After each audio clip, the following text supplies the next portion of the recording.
welcome back to the battle camp. Before I start on this one, can you please can you hit the subscribe button? I'm trying to get to 100 subscribers before the end of March, so that's 100. We're nearly there. Well, we're not even fucking halfway there, so please hit the subscribe button. Let's get those digits. Anyway, so I posted a video earlier on today with regards to a situation that occurred during the James Degale and Chris Eubank Jr.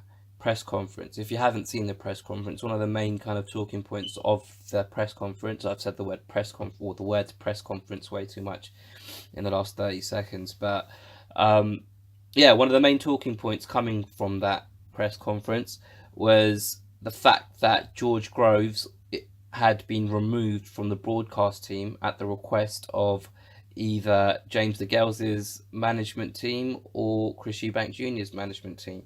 So I've posted a video about that separately earlier on today.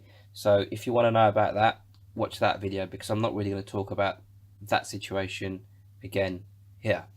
So this video is about the overall press conference, what I took from it, what I kind of saw, and my just overall feelings about the press day here today with to do with the James Degale and Chris Eubank Jr. fight.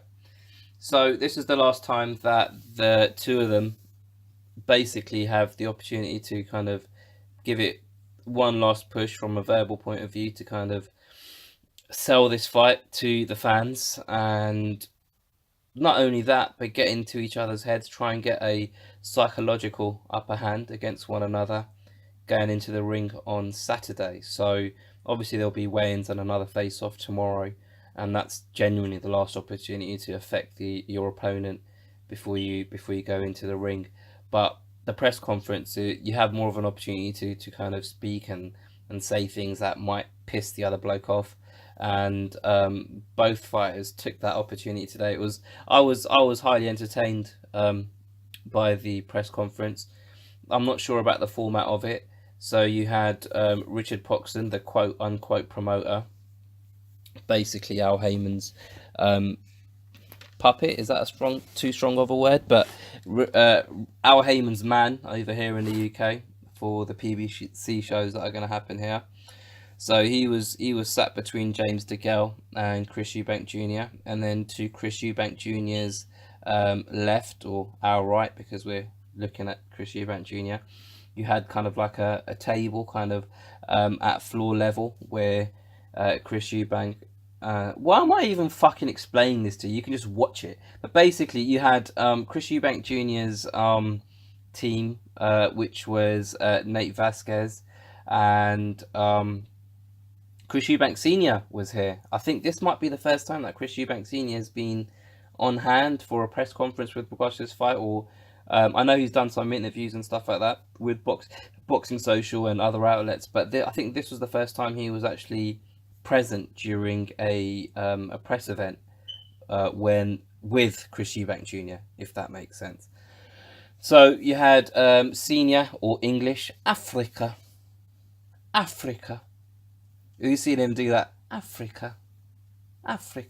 Anyway, so you had him there, Chris Eubank Senior and Nate Vasquez, who is supposedly Chris Eubank Jr.'s new trainer, because I'm going to touch on that a little bit later. And then on James Degale's side, you had Paulie Malignaggi, and you had oh fuck, what's his name? James McDonald? How have I forgotten his name? Oh, this is gonna bug me now. Jim McDonald. How did I forget? How did that slip my mind? But anyway, you had Degale's trainer there as well, but they were on they weren't on the center stage like you usually see. They were kind of away from the main camera shot. So the press conference is not really nothing. They didn't really talk about anything new. They spoke, or Chris Eubank Jr. brought up the fight, or the disagreement, the kerfuffle that James Degale had with Arj with Arj in Dubai, and this press conference was more entertaining for me because of Chris Eubank Sr., obviously, because he's one of the most charismatic, colourful, entertaining guys in the sport. in my humble opinion. I don't always agree with what he says, but I've always got time to listen to what he's saying, if that makes sense. A lot of respect for Chris Eubank Senior. He's a legend in the sport, and if you kind of separate his mannerisms and his eccentric nature away from the actual things that he says, then I think he'll make a lot more sense to a lot more people, if that makes sense. I think he just rubs people up the wrong way a little bit, and so they just discount what he's saying. But anyway, all that aside, there was I like the exchanges between Paulie Malignaggi and Chris Eubank Senior, because the thing about Jim McDonnell is he's got a close bond with James Degale. Obviously, he's been his trainer throughout James Degale's professional career, but he's not the most charismatic person in a room, and he can't really what's the best way of saying this? He can't really verbalize his feelings and thoughts in a room full of press and people. Um, as well as Paulie Malignaggi and Chris Eubank Senior can. So the exchanges between those two were interesting. Um, I like the tactic, or perhaps it's his genuine standpoint. I like how Chris Eubank Senior is basically saying that this is a 50-50 fight, because he's not sure whether his own son is going to be able to perform to the level that he's capable of performing to. And I don't know whether this is um, a personal kind of rift between father and son, and maybe that answers why he's been less present in Chris Eubank Jr.'s career, as of late. I don't know. Obviously, there's not been no one. Neither of them have come out and said that there's an issue or problem or whatever. But yeah, there's a funny sort of dynamic there. Just moving on to Chris Eubank Jr. Again, very, very, very assured as usual. Very calm, very collected, very pragmatic, very deliberate in the words he used, and how he kind of conducts himself. Um, and if he fought the way he talked, he'd be the best fighter in the world. And when I say the way he talks, I don't mean what he says and the way he's able to get into people's heads, because I'm not sure he's able to do that so much. It's just he's so confident with the way he speaks, and then when he gets in the ring, he doesn't live up to the way he sees himself outside the ring, if that makes sense. And yeah, so Chris Eubank Jr. was just being Chris Eubank Jr. James Degale. So James Degale, he's a funny one, because the way he kind of conducts himself hasn't changed since watching him during the George Groves build-up. He's unapologetically him. He's himself, and I personally think that's a good thing. He allows himself to show emotion. He doesn't even try and he doesn't even try and not use slang. And you see that quite a lot with boxers that are, from a certain area, and they talk a certain way when they're with their friends, but when they're in front of the cameras, they try and speak differently, and they try and represent themselves in a kind of more professional manner. Anthony Joshua is a good example of that, because he's very professional the way he speaks in front of cameras, and I'm sure he's not like that when he's just with his mates. But James Degale, he's literally, I can imagine the way he acts and behaves, and the way he talks in front of the camera is how he is away from it. I personally, I like it.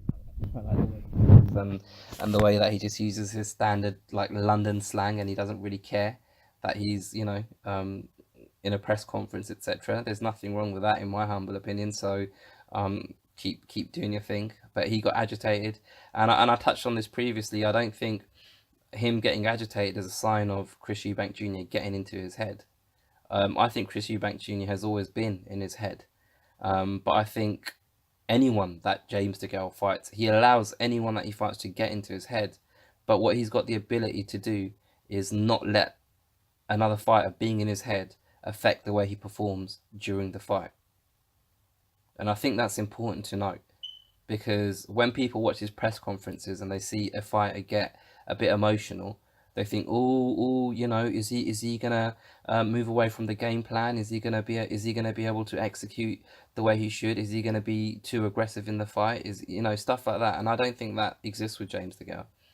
I think, like I said previously, I think he wears his heart on his sleeve, and I think he fucking gets angry when he gets angry. But when it comes to the actual fight, and when he gets into the ring, he fights with his head and not with his emotions. One of the kind of observations that I've made is Nate Vasquez, who is Chris Eubank Jr.'s trainer. He, for me, didn't cover himself in glory during that press conference. And to be fair, in the interviews that I've seen of him leading up to the fight, he doesn't really seem like a trainer to me. Now, obviously, for today, for example, obviously, he's in front of loads of cameras and he's got loads of media in front of him. It's a big fight here in the UK on pay-per-view, and it's his first time at the dance. Maybe he was nervous. Maybe he's not good at speaking in front of a camera. Maybe he doesn't like it. So maybe he doesn't represent himself in the best light when he's doing that. And I totally understand that, because Jim McDonnell, who I mentioned earlier, Degale's trainer, he's the same. But obviously all I've seen of Nate Vasquez is what I've seen on YouTube. I haven't actually had the opportunity to speak to him personally. But he doesn't seem like an authoritative figure. Even during an interview, I can't remember who it was with, maybe Boxing Social, earlier on during the build-up of the fight, he said something like, I'm here, I'm training Chris Eubank Jr., but it's up to him when he gets into the ring if he's going to listen.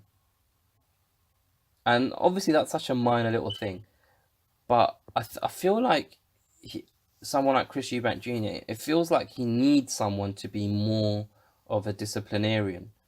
And I don't mean necessarily, lifestyle outside the ring, or making someone do their kind of, making him train as hard as possible, do all his kind of strength and conditioning and all that. I think Chris Eubank Jr. has a big heart, and I think he's got a massive appetite to train and do the physical side of things.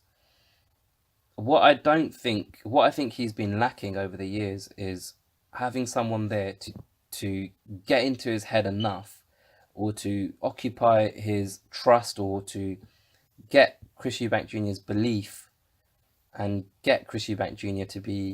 to change his habits that he's got in the ring. So in this fight with James Degale, and again, I'm not an expert in boxing, in the actual sweet science of it. I'm just a massive fan.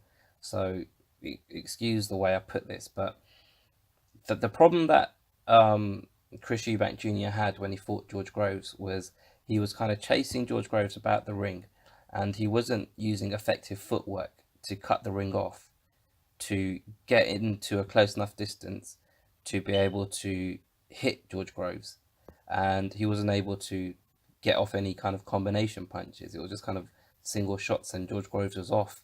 He wasn't able to cut him off effectively.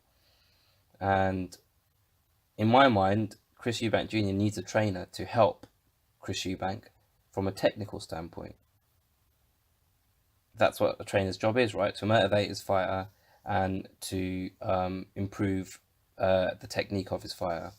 Now, I think Chris Eubank Jr. is motivated enough, and I think Nate Vasquez needs to be able to change the habits that Chris Eubank Jr. has, that has stopped Chris Eubank Jr. from winning the big fights that he's lost against George Groves and Billy Joe Saunders. But what I've seen from Nate Vasquez so far, it just feels like he hasn't got the personality to do that. And, obviously there's a big potential that I'm wrong here, because I don't know the man personally. I haven't seen how they train together. But I just feel like Nate Vasquez, he didn't cover himself in glory today. Apart from that, it was entertaining. I'm looking forward to the weigh-ins tomorrow, and then obviously I'll be at the fight on Saturday, so that should be good too. Let me know what you guys think. What did you make of the the press conference, do you think any one of the two got an upper hand? Put your comments below. Please hit the like button, and also please hit the subscribe button, and feel free to share this with one of your friends, and I'll see you next time. Cheers.